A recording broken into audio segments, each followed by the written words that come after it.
Hello everyone, welcome back to JRF NET and PhD. आज हमने constitutional law series की 6th video पढ़ने वाले हैं, जिसमें आज हम फंडामेंटल राइट्स खत्म कर देंगे। लास्ट वीडियो में हम डिस्कस कर चुके हैं आर्टिकल 19 टू 22, जो हमारी बात करता है राइट टू फ्रीडम की।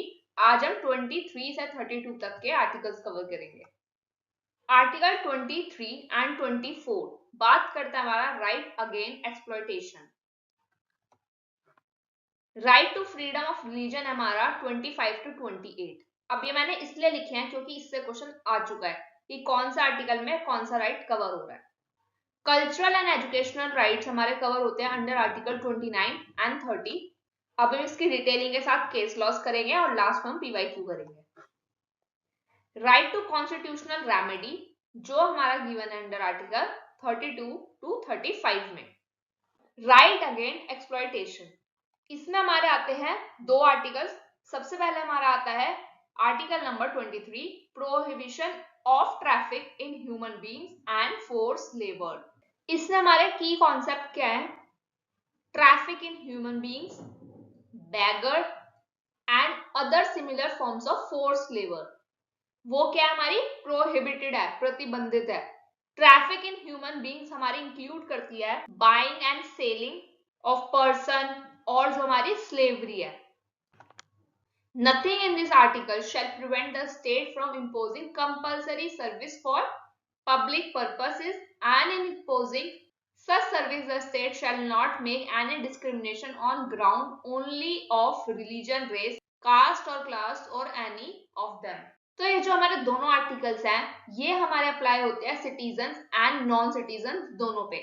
जैसे हमने पढ़ा जो हमारा आर्टिकल 19 था वो सिर्फ हमारा सिटीजन्स पे अप्लाई होता है, लेकिन हमारा आर्टिकल 23 एंड 24 अप्लाई होता है सिटीजन्स एंड नॉन सिटीजन्स दोनों पे। और इससे रिलेटेड हमारे आपने बहुत सारे लेजिस्लेशंस के बारे में पढ़ा होगा, जैसे bonded labour system abolition act 1976, immoral trafficking prevention act 1956, minimum wages act 1948 etcetera. अब इसके केसेस हम नेक्स्ट स्लाइड में डिस्कस करेंगे। पहले बात करते हैं आर्टिकल 24 की, जो हमारी किसकी बात करता है? Prohibition of employment of children in factories etcetera. देखो यहाँ हमारी बात हुई ट्रैफिकिंग की, यहाँ हमारी बात हो रही है employment of children in factories. No child below the age of 14, 14 साल से कम उम्र का बच्चा shall not be employed to work in any factory or mine or engage in any hazardous employment। वो किसी भी फैक्ट्री, माइन और किसी भी हजार्डियस एम्प्लॉयमेंट में एम्प्लॉय नहीं हो सकता है। ये भी हमारा अप्लाई होता है to the both citizens and non citizens पे। इससे रिलेटेड लेजिस्लेशन भी हमें पता है, जैसे child labour prohibition and regulation act 1986, जो हमारी प्रोहिबिट करता है employment of children below 14 years in certain occupations. फिर एक हमारा आता है आरटीई एक्ट 2009। फैक्ट्रीज एक्ट के बारे में भी आपने सुना होगा, फैक्ट्रीज एक्ट ऑफ 1948, जो हमारा प्रोहिबिट्स करता है child labour in the factories. तो ये थे हमारे दोनों एक्ट जो बात करते हैं हमारे राइट अगेंस्ट एक्सप्लॉयटेशन। सबसे पहले हमारा आता है MC Mehta versus state of Tamil Nadu. ये हमारा 1996 का केस। इस केस में डायरेक्ट किया गया to the government to ensure rehabilitation and education of child labourers. तो यहाँ पे कोर्ट ने डायरेक्ट किया गवर्नमेंट को कि वो इंश्योर करे rehabilitation and education of child labourers. इसी केस के द्वारा हमारा एस्टैब्लिश हुआ चाइल्ड लेबर रिहैबिलिटेशन कम वेलफेयर फंड। इन केसेस के हमें ईयर्स जरूर याद रखना है, क्योंकि क्रोनोलॉजिकल क्वेश्चंस आते हैं हमारे, किस केस से क्या रिलेटेड है, किस केस से कौन सा पार्ट रिलेटेड है, कौन सा राइट रिलेटेड है। सेकंड हमारा आता है people's union for democratic right versus union of India 1982 का केस है ये हमारा। यहाँ पे बोला गया एम्प्लॉइंग चिल्ड्रन बिलो 14 ईयर्स, जो हमने अभी पढ़ा अपने आर्टिकल 24 में। इन द कंस्ट्रक्शन वर्क, ये क्या होता है? अगर आप 14 साल से कम उम्र के बच्चे को कंस्ट्रक्शन वर्क में काम करा रहे हो तो यहाँ पे हो रहा हमारा वॉयलेशन ऑफ आर्टिकल 24। नेक्स्ट हमारा इंपॉर्टेंट केस है जिससे क्वेश्चंस भी आए हुए हैं, बचपन बचाओ आंदोलन वर्सेस यूनियन ऑफ इंडिया। ये हमारा 2014 का केस। Strict enforcement of child labour laws यहाँ पे लिंक किया गया चाइल्ड लेबर लॉस को विद द आर्टिकल 21 जो है हमारा राइट टू एजुकेशन। फिर हमारा दोबारा से आप देखोगे सेम केस आता है people's union for democratic right versus union of India. ऊपर हमने बात की वॉयलेशन ऑफ 24 की, नीचे हम बात कर रहे हैं इसकी under article 23 Asiad workers case भी इसको बोला जाता है। यहाँ पे बोला गया non payment of minimum wages amount to force labour. Minimum wages का भुगतान ना करने का मतलब होगा फोर्स लेबर जो हमारा प्रोहिबिटेड है अंडर आर्टिकल 23। तो ये हमारे आर्टिकल 23 से related legislation, bonded labour system abolition act 1976, immoral traffic prevention act 1956, minimum wages act 1948 and MNREGA. फिर हमारा आता है right to freedom of religion, ये हमारे गिवन है अंडर आर्टिकल 25 टू 28। ये हमारा धार्मिक स्वतंत्रता का अधिकार। सबसे पहले हमारा इसमें आता है आर्टिकल 25 जो बात करता है freedom of concise and free profession practice and propagation of religion. Propagation हमारा क्या होता है? प्रचार। All persons are equally entitled to freedom of conscience and right freely to profess, practice and propagate religion। ये हमारा अप्लाई होता है citizens and non citizens दोनों पर। यहाँ पे हमारी रीजनेबल रिस्ट्रिक्शंस हैं, ये पूछ ली जाती है तो ये याद रखना। पहला है public order, morality and health, ये तीन हमारी रीजनेबल रिस्ट्रिक्शंस हैं। इसके लैंडमार्क केसेस हमारे स्टैनलॉस versus state of Madhya Pradesh. अब ये केस इंपॉर्टेंट क्यों है? क्योंकि इस केस में साफ साफ बोल दिया गया था कि जो फोर्सफुल कन्वर्जन है वो इलीगल है, वो लीगल नहीं है, वो इलीगल होगा। Right to propagate does not include right to convert another person. Right to propagate जो है यानी कि प्रचार का अधिकार इंक्लूड नहीं करता है right to convert another person, यानी फोर्सफुली कन्वर्जन इलीगल है। Bijoe Emmanuel versus state of Kerala 1986 का केस है ये, और इसे हम बोलते हैं नेशनल एंथम केस भी इसे बोला जाता है। जो witness student can not be forced, उनको फोर्स नहीं किया जाएगा टू सिंग नेशनल एंथम। यहाँ पे हमारा प्रोटेक्ट हुआ राइट टू कॉन्साइज। फिर हमारा सबसे लैंडमार्क केस आता है that is S R Bommai versus union of India 1994 का केस है। इसका ईयर याद रखना है। यहाँ पे हमारी बैठी थी 9 जज बेंच जो होती है हमारी constitutional bench. Date of judgement है 11 मार्च 1994। यहाँ पे बोला गया सेकुलरिज्म जो हमारा वो है basic structure of the constitution. Secularism is a basic feature of the constitution. The case emphasizes that every individual has the right to freely practice religion, but the state must remain neutral. State हमेशा neutral रहेगी। Right to freedom of religion में हमारा बाकी आता है freedom to manage religion affairs, Article 26, subject to, अब यहाँ पे reasonable restrictions क्या हमारी? Public order, morality and health, ये हमें याद रखनी है। Every religion, denomination or any section therefore shall have the right। अब इनके पास क्या क्या राइट्स हैं? तो यहाँ पे हमें आर्टिकल 26 में 4 राइट्स दिए हैं। फर्स्ट है हमारा to establish and maintain institutions for religious and charitable purposes, to manage its own affairs in the matter of religion.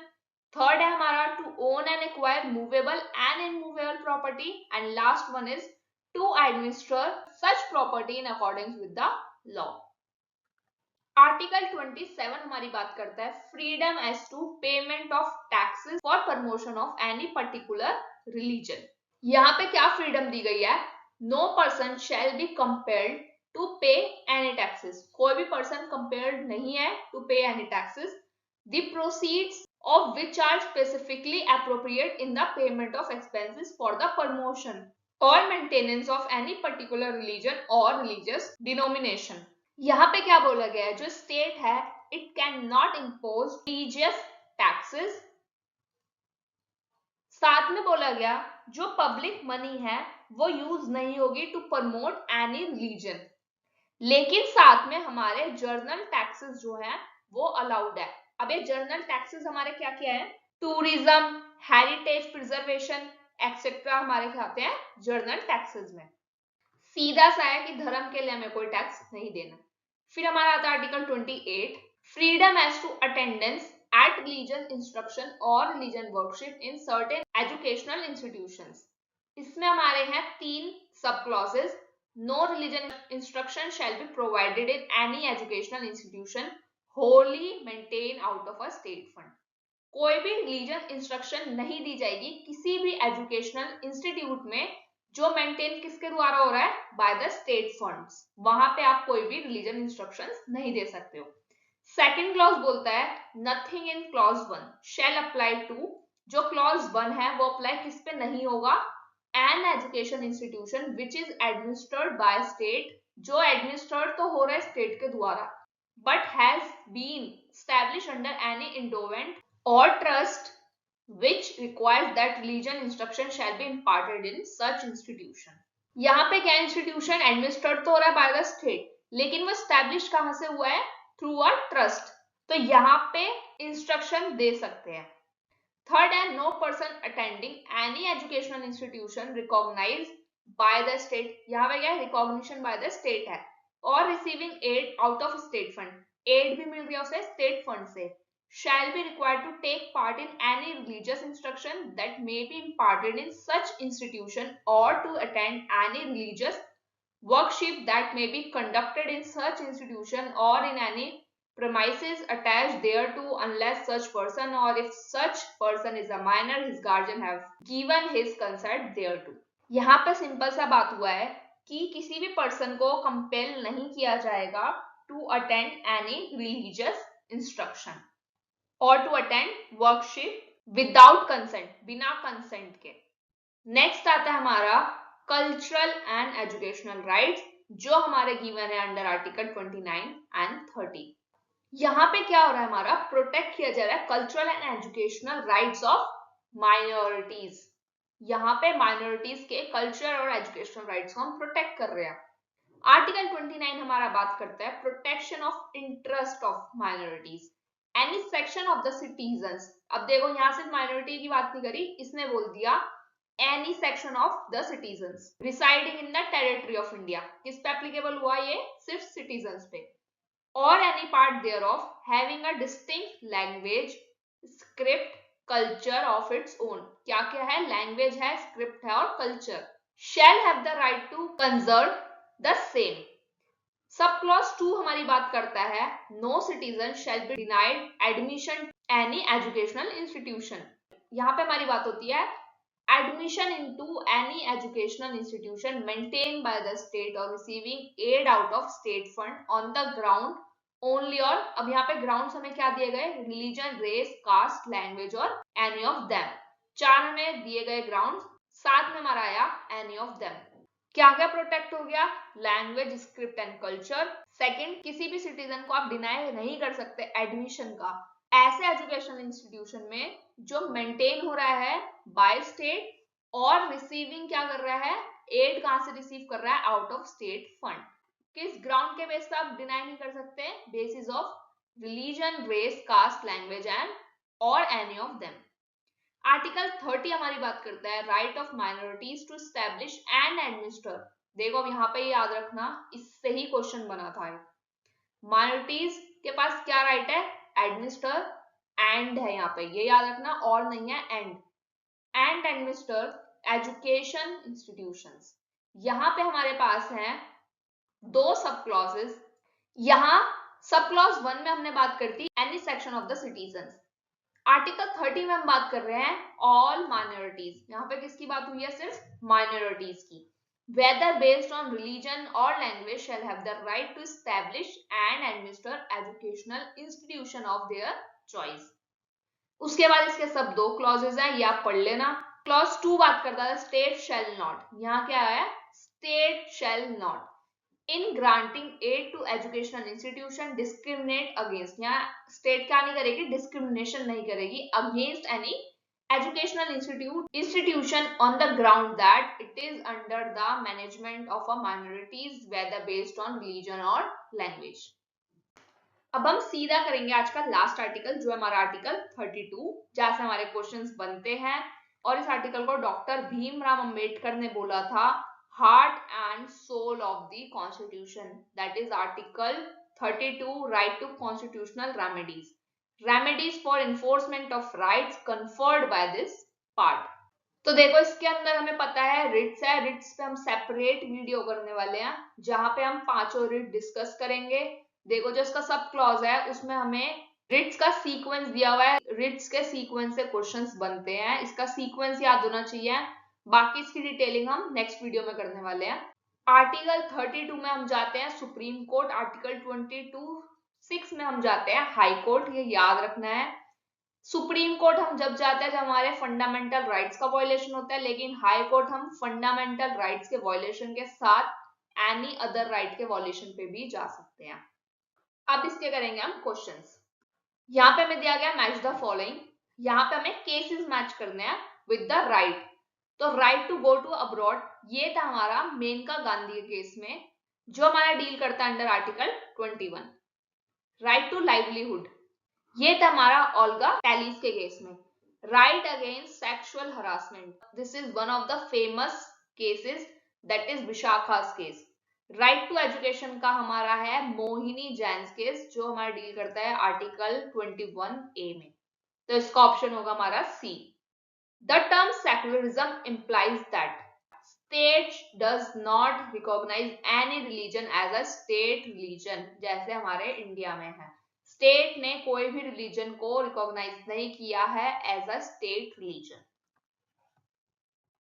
Last question हमारा the expression minorities in article 30, ये हमने अभी डिस्कस किया है, of the constitution means any community which is, तो इसका answer है हमारा A, less than 50% of the population of a particular state as a whole, option number A. So that's all for the video. Next video में हम Ritz करेंगे, उसके बाद हम डीपीएस भी करेंगे और फंडामेंटल ड्यूटीज करेंगे। कोई भी क्वेरी हो तो do right in the comment section. Video अच्छी लगे तो सब्सक्राइब करना, लाइक करना एंड शेयर करना। Thanks for watching.